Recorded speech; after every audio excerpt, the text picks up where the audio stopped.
I'd like to start off with a small passage from Scott Peck's book, The Road Less Traveled. He says, if one wants to climb mountains, one must have a good base camp, a place where there are shelters and provisions, where one may receive nurture and rest before one ventures forth again to seek another summit.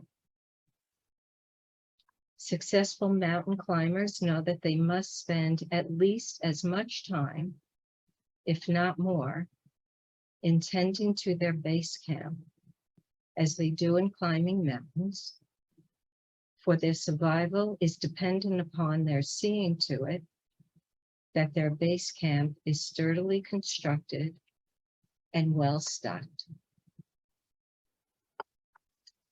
Base camp for us is our essential spiritual, non-physical nature, our oneness, our connection to that which is whole and loving and real and true. This deeper part of us remains unchanged and completely reliable, regardless of what our bodies and personalities have been through. It's the innate well-being that we were born with, the innate wisdom that has guided us in key moments in our lives when we suddenly knew what to do from a place which seemed to be outside of us and yet was absolutely right and true. Have you ever driven to a place and gotten there without knowing quite how that happened? What got you there? What lets us know when we're hungry and what would be best to eat, whether we listen to that or not? If we feel discomfort in the way we're sitting, with just the intention of wanting to sit in a better position, the lens in our eye actually changes to help bring about the shift that will make us feel more comfortable. I saw this picture in National Geographic, and it was a turtle with his head up with lots of butterflies on its face. And what's happening is the butterflies are cleaning the turtle's eyes. And in exchange, the butterflies receive the sodium and the minerals that they need from the turtle's tears. How does that happen?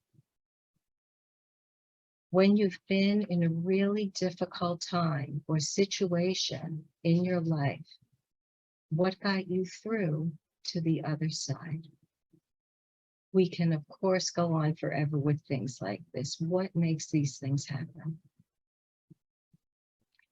Going deeper, establishing greater foundations, grounding. Michael Neal was telling a story about when he and his wife were looking for a house and found one in LA, which is up on a hillside. And like all houses on hillsides, the foundations are really important, especially in LA where there are lots of mudslides.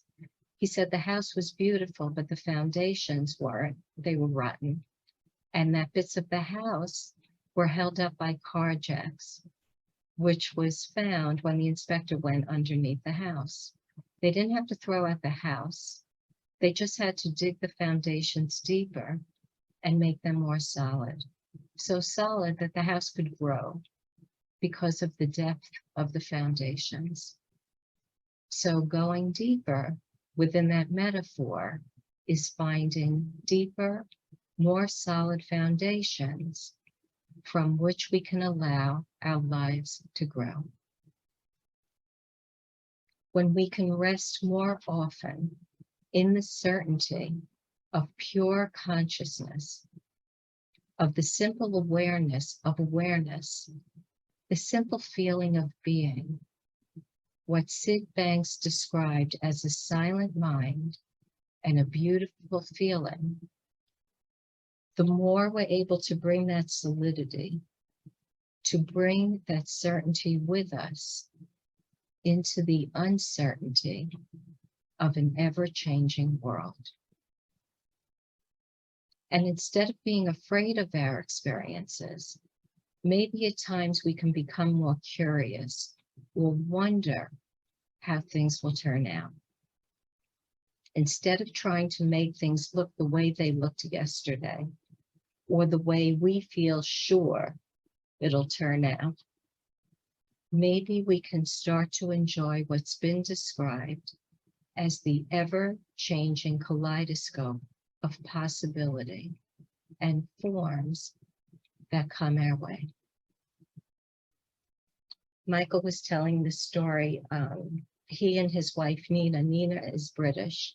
So every day they have tea time at 4 o'clock with milk. So on this day, Michael went to get the milk and it wasn't there. So he said to Nina, "Where's the milk?" And she said, "You were going to get the milk." He said, "No, you said you were going to get the milk." And they were going back and forth, and it got quite heated, and he went out in a huff and he said, "I'll go get the milk."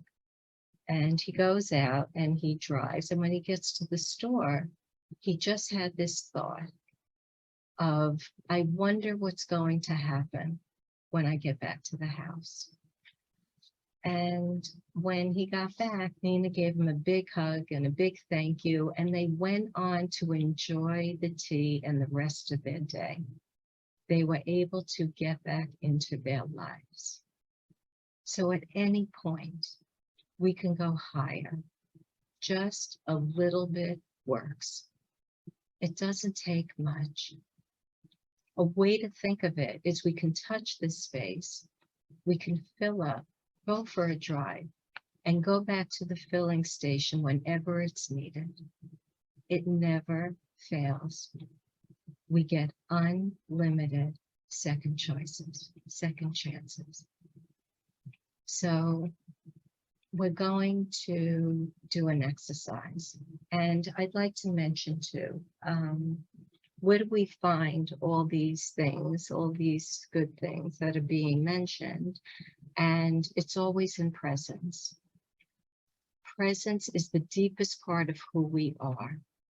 It's life itself. Louise Hay always said our point of power is in the present moment, that the now is the doorway to well-being. We don't have to figure out the deeper problems of life. Our common sense and our wisdom has our back in this now and the next and the next. So now we'll do the exercise. And I'm going to ask a few questions, and I'll ask you to unmute yourselves and call out the answers or just put them in the chat. I'm going to write them down, and they're basically just one-word answers. So I'm going to start off with the word present, but not like concentrated presence, like I'm here, I'm here, I'm here, I'm here. I'm not in the past, I'm not in the future, I'm present, I'm present, I'm present. So what are some of the feelings that you associate with that when you're just simply here in presence? And again, you can either unmute yourselves or put the answers in the chat. We have love, awareness, peace, relaxed, freedom, expansiveness, safe, awake. I see relaxation, ease, wonder.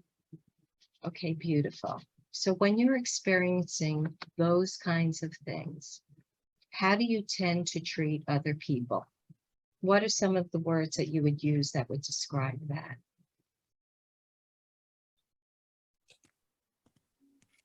So when you're experiencing those kinds of things, warmth, compassion, kind, lovingly, trusting, openness, we'll say availability, right? Let's say you're experiencing all these kinds of things that have just been mentioned, right? And life isn't giving you what you want. in those moments? How do you tend to handle that?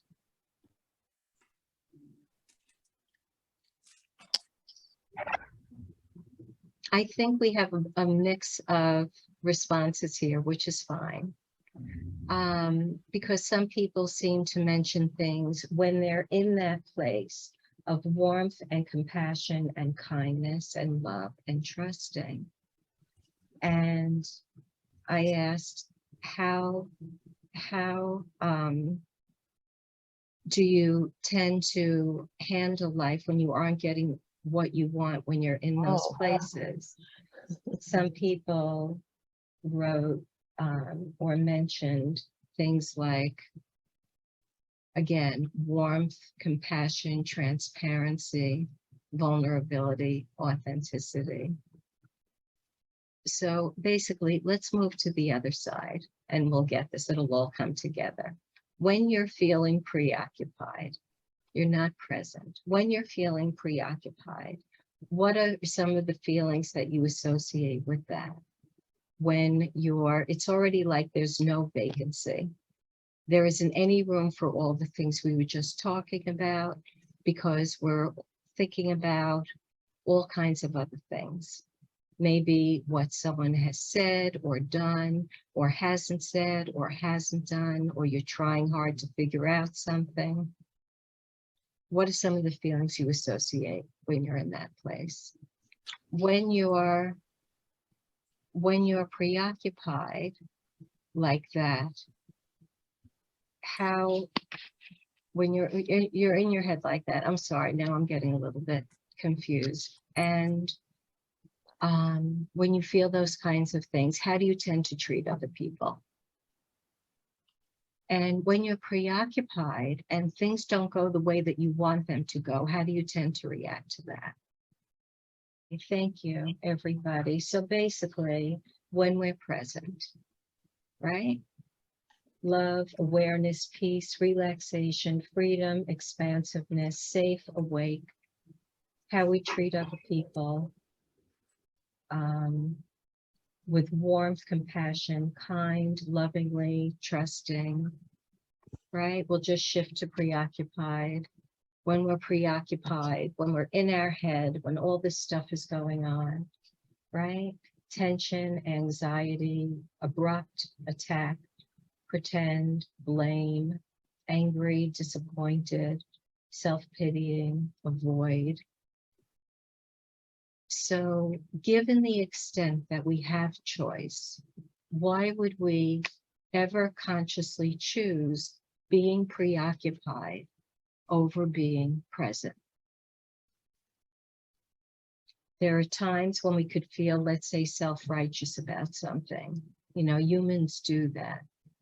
And if there's an inclination to go to those kinds of places, maybe we could spend less time there than we have in the past and not allow our thinking to do as much damage as it has in the past and return to presence. If we know that wisdom speaks to us in silence, that love is the language of silence, then it doesn't make sense to listen to the noise all the time.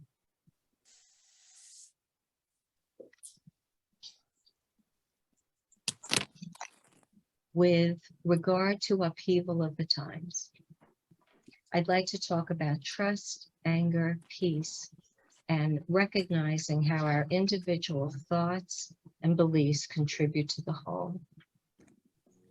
I feel suffering when I think about the horrible, scary things that go on in this world.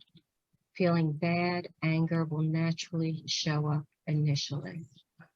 But staying in that feeling bad, I don't see where that's genuinely going to be helpful to somebody else. I feel better when I bring those things to God, to love. Nothing is unwelcome in the eyes of this love. I feel better when I keep my focus on the solution instead of the problem. It seems to me making genuine contributions to the world becomes possible when I'm in the energy of love. not in the energy of anger or fear. The anger or fear blocks wisdom and peace. We do better and have more clarity when we're settled down. We make better decisions. We're in tune with better choices. So, energy check. Are you spending more of your energy in fear or in the energy of love? Where are you placing most of your attention? We're touched by that which is loving, because that which is loving is true.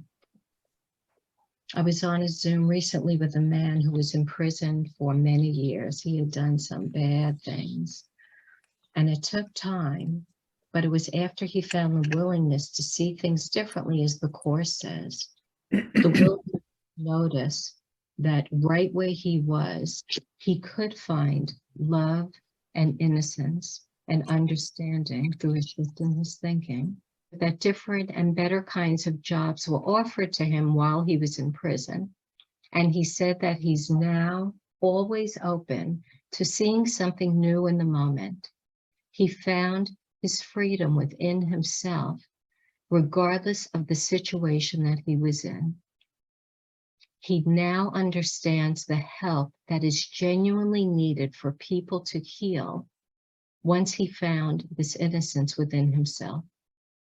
He's learned to trust in the moment without continuing to carry around the stories that were keeping him down. He became more trustworthy, and one step led to the next, and he was released. And now he's helping and impacting so many people with his newfound perspective. It was really moving to hear him speak. Maybe we're touched by the presence of love when we see the innocence of it in a child. A woman was telling me recently a story about how she was in a park and she saw a mom with her 4-year-old little girl, and they were walking. And the girl had collected this little bouquet of flowers as she was walking. And she saw a homeless man, this little girl, and she went up to him and she handed him her little bouquet. And he was so grateful. She just knew. We're touched by things like that are of love. Our willingness to stop and notice and experience those moments of the obviousness and the ordinariness of love. Those are contributions we can make to the consciousness of the world. We're meant to meet this pure, innocent light in our own hearts. Love is constantly calling us to come home. And the more we look to that place, to that space, that peace before thought, the more we see. The more we listen, the more we hear. I had read in one of Alan Cohn's books a long time ago about faith keepers who essentially hold the space of peace and love for everybody. I like that. Every day in my meditation, I send prayers of healing and love to all who need it in the world. I donate to places I trust are doing the right things with the money. And something I enjoy doing is making people's day. I do that often. I was going into the Lincoln Tunnel to pay the toll, and the toll collector was sitting on her little stool, and she was really angry. She was just flat out really angry. So I just looked at her and I said, "I'm not buying it." And she said, "What do you mean?" And I said, "I'm not buying this whole anger thing. I know you're a caring and quite a funny person." And there was a pause, and I thought, maybe this time I went a little bit too far. But what happened was that facade, it just fell away, and she just started laughing. She literally almost fell off her little stool. It was wonderful, not for the cars that were waiting behind me, but it was a genuine interaction of recognition and love. It doesn't take much. We don't need much. What if we were to stop cherishing explanations of why we're scared? Stop scaring ourselves with imaginary futures and stop allowing fear to make our decisions. If we know wisdom speaks to us in silence, that love is the language of silence, then it doesn't make much sense to listen to the noise all the time. It's said that a mind filled with love and beautiful feelings cannot go wrong. So over to you.